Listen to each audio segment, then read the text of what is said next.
there's a lot of people saying that, listen, Terrance Crawford is 37 years old now going into this fight. He's the older man. We know he's the smaller man. He's jumping up all the way to 168. And some are picking holes in his resume. What would you say to those naysayers? I would say I love Crawford. I would say he passes the eye test. Yeah, I would say the resume is the resume. He passes the eye test.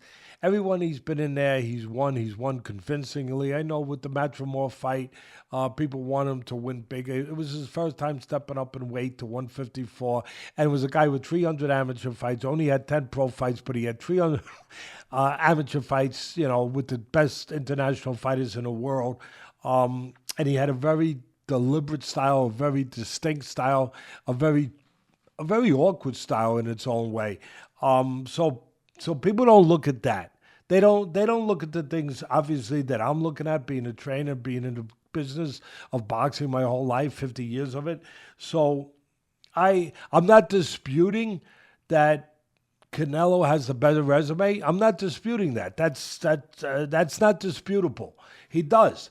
But I've picked and I've seen through the history of the sport, many fighters beat other fighters that had better resumes than them. Yeah, it comes down to styles, and it comes down to how consistent you are in the areas you need to be consistent with the talents you have, and how you put those talents forward versus the other guy's talents. I think that Crawford will deal with the bigger man with his timing, with his legs. I know he's 37 years old, but he's not a used up. I used the analogy earlier of a car. This ain't a car with a lot of miles on the odometer, buddy. But it's not. I know he's 37 years old, but this is like going and looking at one of those vintage classic cars, and you look at it and you say, oh, I love that car. Man, but it must have I don't know, and the motor must be getting old, this must be getting old. And then the guy says, no. It hasn't been on the road that many times. I've kept it in good condition in the garage. I've never taken it on a lot of tough drives. I've never gone crazy and started driving in, into terrain that would wear it out. And then you say, oh, okay, even though it's an old car, it's a fresh old car. It's not used up. And that's how I look at Crawford, really, through those same kind of lens where, yeah, he's 37 years old. He's not used up. He hasn't been in a million wars. He takes care of himself. He lives the right life. He's a family man. I'm not concerned about that. I'm not saying it can't show up. You never know when Father Time's going to show up. But I'm not going in there saying I'm really worried about that. In some ways, I might say I'm more worried about Canelo getting old, even though he's a couple years younger. He's 3 years younger. I'd be more concerned about him getting old because he has had 67 or 66 fights, whatever that number is. I'd be more concerned about that because I don't judge, and the old timers didn't either, fighters chronologically as much as I do by the amount of fights they've had and the amount of punches they've taken. I judge them that way. I judge their age that way. So in that way, I'm looking at the opposite of most people. I'm looking at Canelo maybe getting, you never know when he's going to get old all of a sudden in the ring. And again, the resume, I get it. I'll say it again for all my beautiful Mexican fans out there, and you guys are great. Canelo's got the better resume. But the resumes ain't fighting each other. The fighters are. the fighters are getting in there and fighting, not the resumes. I haven't seen a resume throw jab yet. Have you, bud? You've been around with me your whole life. Have you seen a resume throw jab? No, I don't think so. So everyone Crawford has been put in with, he's beaten. That I know. And I know the way he's beaten them. I know how smart he is. I know how talented he is. I know how special he is. That there are certain qualities he has that I'm banking on that are not the qualities that you can really put on paper. They're not the qualities that there's a real metric for, that is easy to identify, like I said, on paper. Oh, speed, power, elusiveness, legs. No, there's other talents, other qualities, and he has those. Yeah, and that leads me to one thing I want to ask you. Talking about qualities, one of the special qualities of Terrance Crawford is his ability to switch hit. You said it in the past, the best switch hitter since Joe DiMaggio, right? And I bring that up because Mickey Mantle. Since Mickey Mantle, I'm sorry, I'm thinking the Yankees since the Mick. But as I think of this fight, I'm thinking that Canelo's going to be what Canelo always is.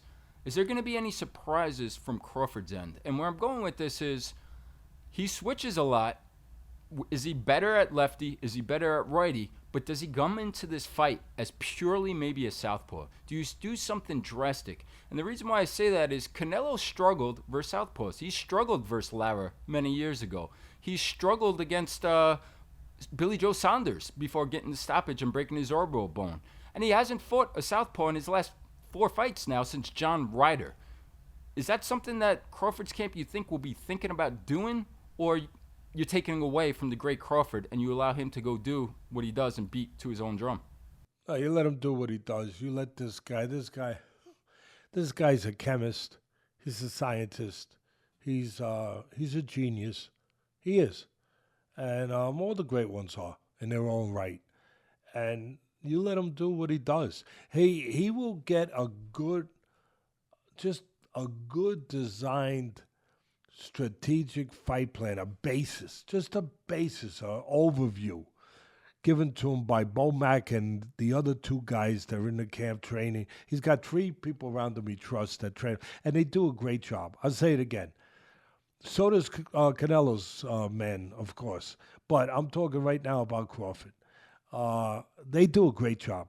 I have never seen them not have one of their fighters prepared for the right strategy. That's important. I've seen plenty of fighters go in there, good fighters, and they didn't have the right strategy. I was like, what the?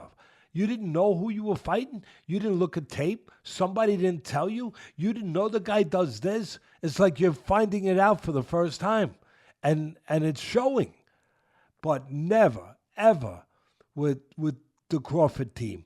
They always have, I'm not just talking about their top guy, Crawford, all their fighters, they always have them with the right fight plan. Always.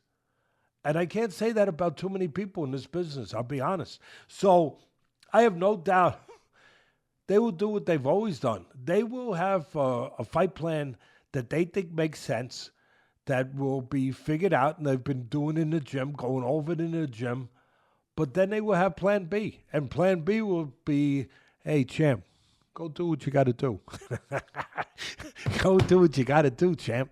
Because they trust him, because they know that's one of the qualities that you can't put on paper that I was alluding to earlier. I'm so glad we're having this conversation and it's with you. And that you're opening me up to bringing out stuff that I wouldn't have brought out otherwise, to be honest. But one of those qualities is his IQ, Crawford being him, his IQ and his instincts. I'm going to make a real strong statement. First of all, I think he's the greatest switch hitter I've ever seen in boxing. I mean, Andre Ward's pretty damn good too. There's been a few really good ones, but he might be the best switch hitter I've ever seen in this sport. And number 2, he has as good, I'm not going to say the greatest because there was so many great fighters, and I had the pleasure of seeing them, if not in person, on film, up at Custom Models with Jim Jacobs and Bill Caton's great film collection, biggest film collection in the world, Big Fights, Inc. But he has as good instincts as any fighter I've ever seen. That's the qualities. And I'm glad you made me come out with this. That's the qualities that I'm betting on. That people don't see. They see a smaller guy. They see a guy they think didn't do as good as he should have done with Matrimorph in their mind because they don't know what they don't know. But I see that. I see that. And I think Canelo, before the night is over, is going to see it. And I'm taking nothing away from Canelo. It's going to be a very, very, very interesting fight.